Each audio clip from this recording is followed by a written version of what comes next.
Well, we're just sitting around in Robb Strandlund's living room. You may have seen Robb's name on an Eagles album. He's a songwriter and singer.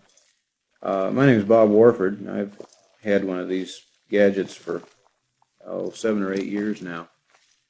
To me, the value of the thing is not in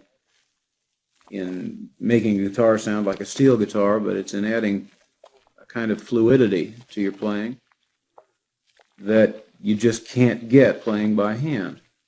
I'll try to show you a couple of intros and maybe a break or so.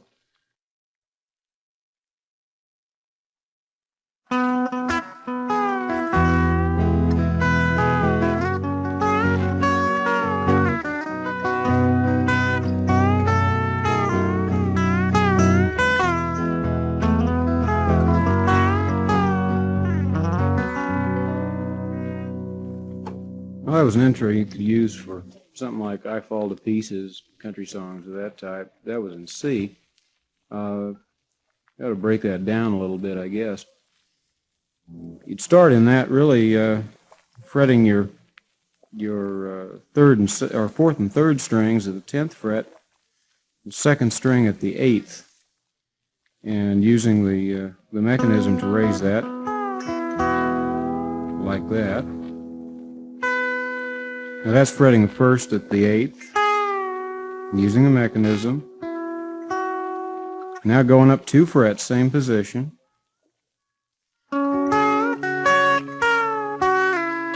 And that's just dropping the position back 2 frets, and the note carries back.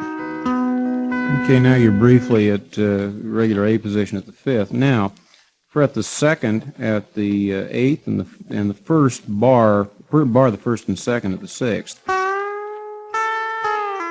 That's a pull-off. Pull-off on the 2nd. There it is. Now you're going to back up to that beginning F position again.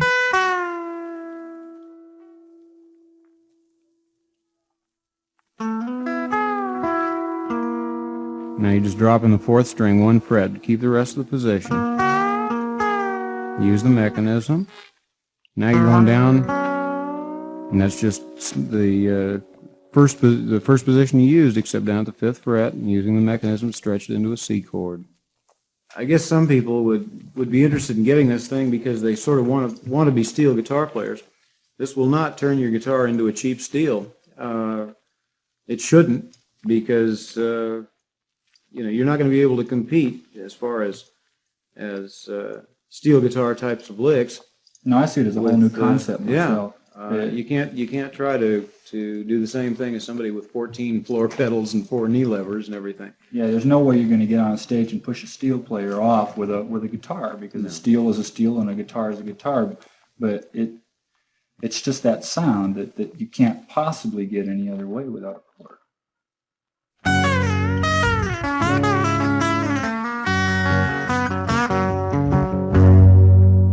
That was an intro off a thing we did with Freddie Weller called the Roadmaster. We break that down. It's a little different. Start that at with the first string at the 15th and the 2nd at the 13th. And then as you drop off, as you let the mechanism down, run your first finger on your 2nd string down there to the 10th. And then use the mechanism to bring it back up. Then that's the 1st at the 12th. Now you're going to run your first finger on the 2nd string all the way down to the 6th. And let off the mechanism there. It gives you the 7th.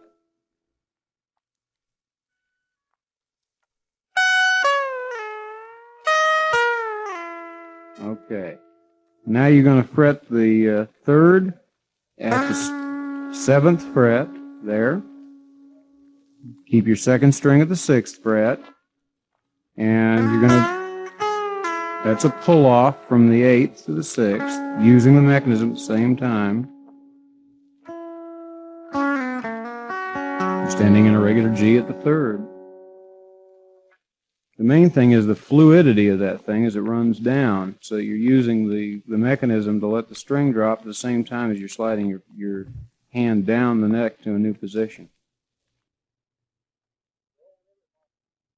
Well, what other hot licks can you play for us? Well, let's see. Well, you're talking about crossing licks. There's of course that.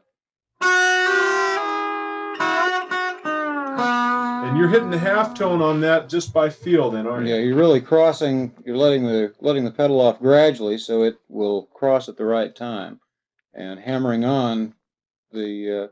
Well, if you're in a G position at the 3rd fret, you'll be playing the first string at the 3rd, the second string at the 6th, with the neck down. So you got the same note. And as you let the neck off, hammer on your first string to the 4th, and then to close the lick, pick the first string at the 5th fret and the second string without the mechanism on at all.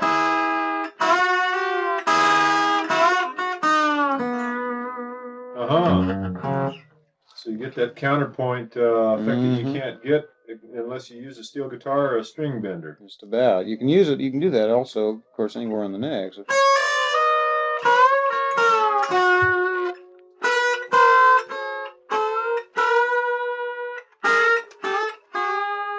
And that is feeling the half tone with a pedal. It's smooth enough. When I say the pedal, I mean the string bender. Mm-hmm. Here's some more of that messing around that you do there, Bobby.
Now, a lot of times I'll hear you, Clarence used to do it quite a bit, I know, and I know you picked it up too, but I'll hear you chime a couple notes and then pull it up with a bender.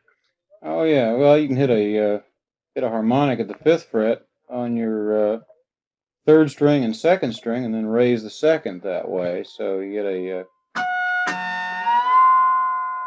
kind of effect. Of course, you can do one of those at a time by pushing on the string above the nut. It gets a little bit hectic if you're trying to do that and keep playing, however. So you can let off the harmonic at the same time you keep on playing.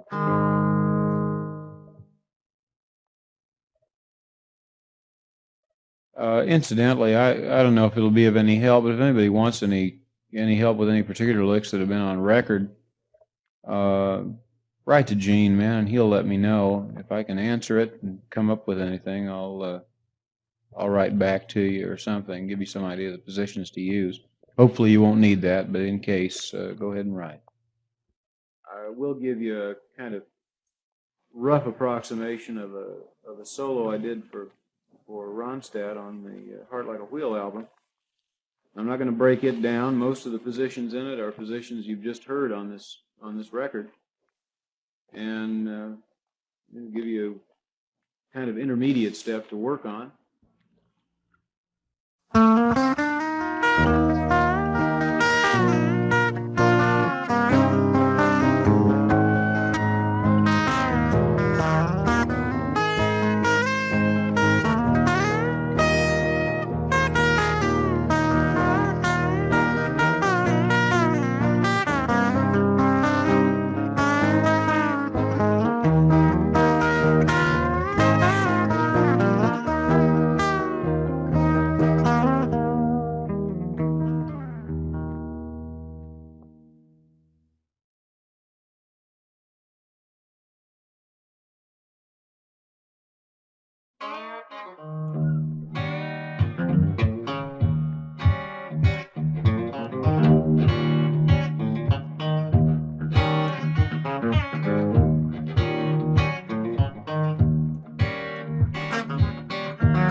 You think you could do that without doing it with the bender? No way.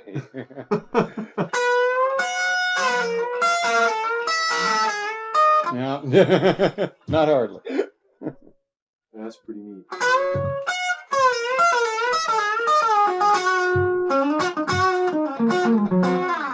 Well, now, what about bending like the Honky Tonk Woman deal? Where I know they had to overdub once to get the second string. This one here, where Oh yeah. Well, you can do those, of course, both at once. We're using one finger on the third string and using the Parsons White string bender. the Parsons White string bender to bend the second string as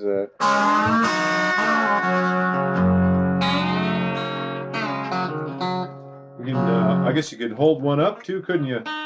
And then as you let your B down, you could bend a third. yep. You're crossing like that way. Yeah.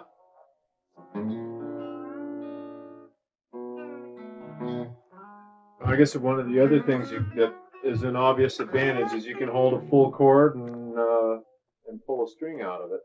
Yeah. Bend the string out. Yeah, or hold a non-chord and bend a string into it and make the chord full. Of course, the obvious steel guitar.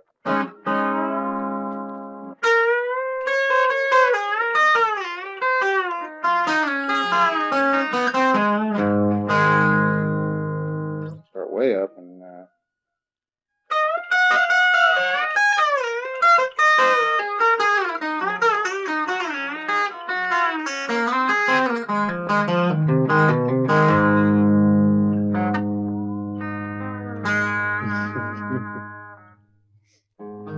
I know one of the things, like an open A, if you don't hold the B string with your left hand and you just play the chord, it sounds like this. And then if you just dip the neck down, you've got yourself an A chord. And then you can come out of it with a seventh if you want by holding the third fret on your E string.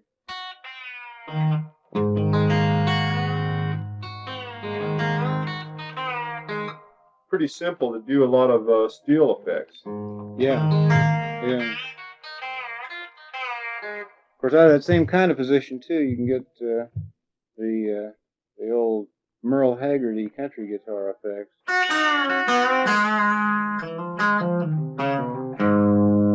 Hitting both your first and second at the third fret. So you're letting off on the neck as you play the second, and then switch your fretting so that you're fretting your second string at the first fret. Play your first again, and then use the pedal to bring it up. So.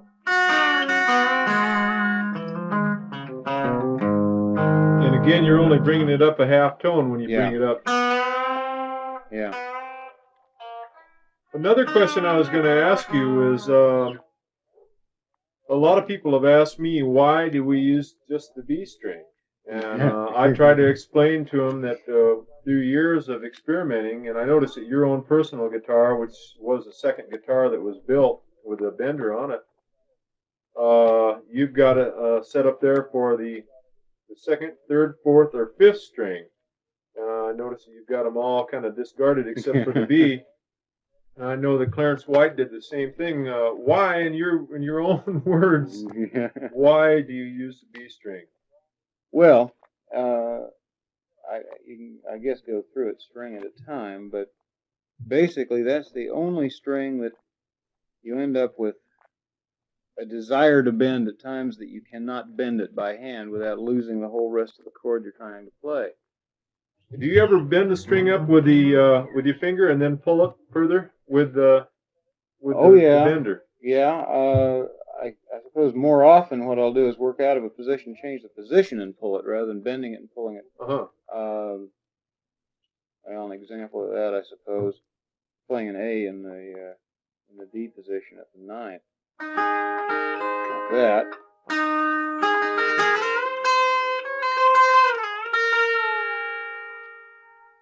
So you're really bringing the you're moving your little finger on the second string up to the 12th, and then using the mechanism to bring it up another full step.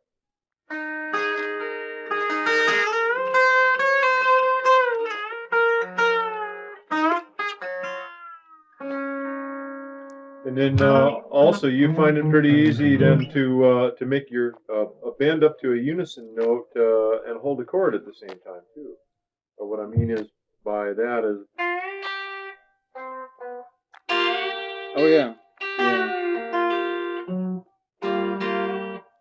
You can put it together a lot of the time, so it's not a unison note. Something I can't do, but for anyone that happens to be a jazz-oriented guitar player.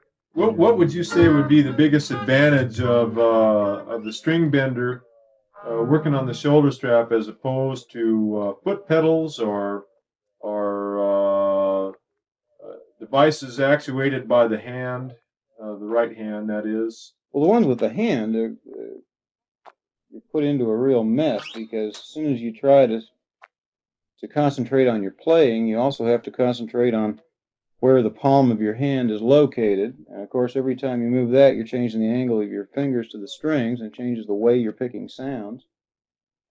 It makes it real hectic. It's making your hand do more than it ought to have to do. Using a foot, well, that's the same thing that steel guitar players do, and the effect comes out about the same. So that it's a 6-string, 1-pedal steel guitar, and that doesn't work very well. Would you say that the sound of a shoulder strap bend is different than a steel guitar bend in some way? Oh yeah, I don't know why it is, but I think you can tell with the same sounding guitar, if you have a guitar with a foot pedal hooked up or a guitar with the shoulder strap hooked up, the way the note rises is different between the two. I don't know how else to describe that. I don't know if it's the speed that it rises in terms of going up real fast at the beginning and slowing down as it gets closer to the note or what, but I know that there's a very definite difference between the two. Then you would say that the shoulder strap string bender would have its unique sound, its very own, I guess, then. Oh yeah. Well, there's another aspect to it too. It feels natural to play it that way, so that it tends to work in with the way you want it to sound, rather than trying to keep your balance and move a foot around at the same time.